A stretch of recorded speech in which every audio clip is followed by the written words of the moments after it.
Routine শুনানি থেকে silent deportation, অভিবাসন আদালতের অদৃশ্য জাল। আমেরিকার অভিবাসন আদালতে এমন এক নীরব ভীতি তৈরি হয়েছে যা বহু অভিবাসীর জীবন হুমকির মুখে ফেলছে। রুটিন শুনানি, যা একসময় ছিল ন্যায় বিচারের প্রথম ধাপ, এখন অনেক ক্ষেত্রে তা হয়ে উঠছে গ্রেপ্তার এবং বিতাড়নের ফাঁদ। আজকের বিশেষ অনুসন্ধানে আমরা বিশ্লেষণ করব আদালতের ভেতরে কি হচ্ছে, বাইরে গোপন কোন বাহিনী অপেক্ষায় আছে, কেন বাংলাদেশি অভিবাসীরা সবচেয়ে ঝুঁকিতে, কিভাবে তৈরি করবেন পরিবার সুরক্ষা পরিকল্পনা এবং যদি আটক হন কি করবেন কি করবেন না। এই সব প্রশ্নের উত্তর খোঁজার আমরা চেষ্টা করব। চলুন শুরু করি TVN24 নিউজ নেটওয়ার্কের এই বিশেষ পর্ব। গত কয়েক মাস ধরে অভিবাসন আদালতগুলোতে দেখা যাচ্ছে এক নতুন বাস্তবতা। রুটিন শুনানি বলে ডেকে আদালতের ভেতরে রায় শোনানোর পরপরই অনেক অভিবাসী আদালতের বাইরে সিভিল পোশাক পরা আইস এজেন্টের হাতে আটক হচ্ছেন। শুনানি আর আদালতের ভেতরে সীমাবদ্ধ নয়, এর বাইরেও এক অদৃশ্য অপারেশন চলছে। এক কিউবান অভিবাসী তার স্ত্রী ও সন্তানকে নিয়ে গিয়েছিলেন রুটিন শুনানিতে। বিচারক তার আবেদন খারিজ করার পর তিনি আদালতের বাইরে পা রাখতেই 3 জন এজেন্ট তাকে ঘিরে ফেলে। সেদিনই তাকে ডিটেনশন সেন্টারে পাঠানো হয়। ট্রাম্প প্রশাসনের মাস ডিপোর্টেশন ইনিশিয়েটিভ এখন আদালত ব্যবস্থার ভেতর ঢুকে গেছে। দৈনিক গ্রেপ্তারের লক্ষ্য 1000 থেকে বাড়িয়ে 3000 করা হয়েছে। 22টি স্টেটে আদালতের বাইরে নিয়মিত স্টিং অপারেশন চলছে। সরকারি নথিতে দেখা গেছে কোর্ট বেসড অ্যারেস্ট এখন আনুষ্ঠানিক কৌশল।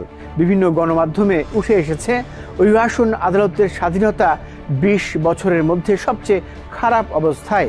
বিচারকদের ওপর প্রশাসনিক চাপ এতটাই বেড়ে গেছে যে তারা মামলার গুরুত্ব দেখার সময় পাচ্ছেন না, দ্রুত সিদ্ধান্ত নিতে বাধ্য হচ্ছেন।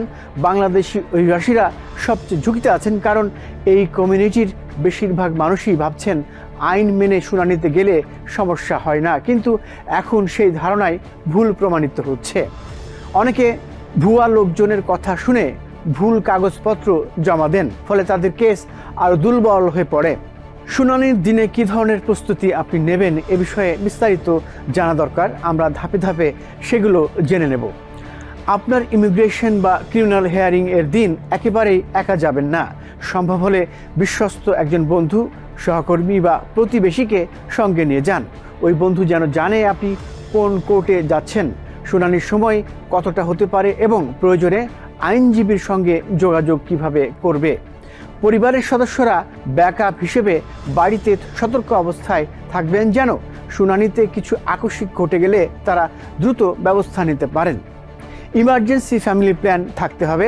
শুনানির দিনে কেউ নিশ্চিত করে বলতে পারে না ফল কী হবে, তাই একটি জরুরি পারিবারিক পরিকল্পনা আগেই তৈরি করে রাখুন। যেমন বাচ্চাকে স্কুল থেকে কে আনতে যাবে, বাড়িতে ওষুধ, খাবার বা মেডিকেল কেয়ার কার দায়িত্বে আছে। কিছু ইমার্জেন্সি কন্ট্যাক্ট লিস্ট তৈরি করুন, যেমন পরিবারের কারো নাম্বার, আইনজীবী, বিশ্বস্ত বন্ধুর নাম্বার। পরিবারের সবাই যেন আপনার নাম্বার, আইনজীবীর নাম এবং ফোন নাম্বার মুখস্থ বা লিখে রাখে, সেইটা নিশ্চিত করুন। আপনার ফোনের লক পাসওয়ার্ড জরুরি ক্ষেত্রে পরিবারের কেউ জানে কিনা নিশ্চিত করুন। আইনজীবীর সাথে আগের দিন কথা বলে রাখতে হবে। শুনানির আগের দিনই আইনজীবীর সঙ্গে 5 থেকে 10 মিনিটের আলাদা কনফারেন্স করুন। জানতে চাইবেন আইনজীবীর কাছে, যদি সেদিন আপনাকে আটক করা হয় তাহলে আপনি কি করবেন, বন্ড মোশন কি এখনই প্রস্তুত আছে, এরকম প্রশ্ন জানতে চাইবেন। পরিবার প্রথমে কাকে ফোন করবে এই বিষয়টি নিশ্চিত করবেন। লয়ারকে নিজে শুনানিতে উপস্থিত থাকবেন নাকি প্রতিনিধি পাঠাবেন। শুনানির দিন অতিরিক্ত কাগজপত্র নেওয়ার দরকার নাই, কিন্তু কয়েকটি জিনিস অবশ্যই সাথে রাখবেন। Number written clearly, court notice, hearing notice, অ্যাটর্নির বিজনেস কার্ড, অ্যাটর্নিকে প্রয়োজন হলে তার বিকল্প নাম্বার ইত্যাদি রাখবেন। কিন্তু সাথে কি নেবেন না সেটাও আপনার জানা দরকার। নিরাপত্তার স্বার্থে কিছু জিনিস একবারেই সাথে নেবেন না, যেমন passport, social security card, birth certificate, bank papers, immigration application, original paper এ ধরনের কাগজপত্র সাথে নেবেন না। এমন কাগজপত্র সাথে নেবেন না যে আদালতে জটিল পরিস্থিতি তৈরি করতে পারে বা আইসের নজরে ঝুঁকি বাড়াতে পারে।